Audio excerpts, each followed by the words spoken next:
Bro എല്ലാരും happy ആക്കി നടക്കുന്ന ബ്രോക്ക് ബ്രോന്റെ ഉമ്മാനെയും ഉപ്പാനെയും പോയി കാണും ബ്രോ.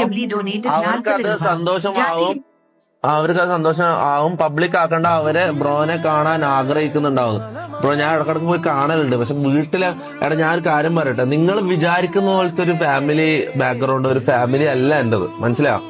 നിങ്ങൾ വിചാരിക്കും ഓക്കെ ബാക്കി എല്ലാ ഇതിലും ഇപ്പൊ എന്റെ നാട്ടിലായാലും എന്റെ ഫ്രണ്ട്സ് എന്നല്ല എനിക്ക് അറിയുന്ന ഈ ഫാമിലി അല്ലാണ്ട് ഫാമിലിക്ക് പുറത്തുള്ള ആൾക്കാരുണ്ടാവില്ലേ, നമ്മ നെയ്ബേഴ്സ്, എന്റെ വീടിനപ്പുറത്ത് ഇപ്പുറത്തുള്ള ആൾക്കാർ അല്ലെങ്കിൽ നാട്ടുകാര്, അവരെല്ലാം ഓക്കെ ഞാൻ സക്സസ്ഫുൾ ആയപ്പോഴേക്ക് എന്റെ ബാക്കിൽ നിന്ന് വരുന്നു, ശരി തന്നെയാ, അവരെല്ലാരും എന്നെ റെസ്പെക്ട് ചെയ്യുന്നു, എനിക്ക് ഓക്കെ ശരി തന്നെ. പക്ഷെ എന്റെ ഫാമിലി നിങ്ങൾ വിചാരിക്കുന്ന പോലെ അല്ല. ഞാനിനി 1000 കോടി ഉണ്ടാക്കി എന്ന് പറഞ്ഞാലും ഞാൻ റൊണാൾഡോന്റെ അത്ര ഫേമസ് ആയി എന്ന് പറഞ്ഞാലും അവരുടെ ടേംസിന് ഞാൻ നിൽക്കാണ്ട് ഒരിക്കലും അവര് ഹാപ്പി ആവൂല, മനസ്സിലായി. അവരെ മൈൻഡിൽ ഇതെല്ലാം ഹറാമാന്ന് ബ്രോ, മനസ്സിലായി. അത് അങ്ങനെ നിങ്ങൾക്ക് അറിയാത്തോണ്ട് അങ്ങനെ ജീവിക്കുന്ന കുറച്ച് ആൾക്കാരുണ്ട്.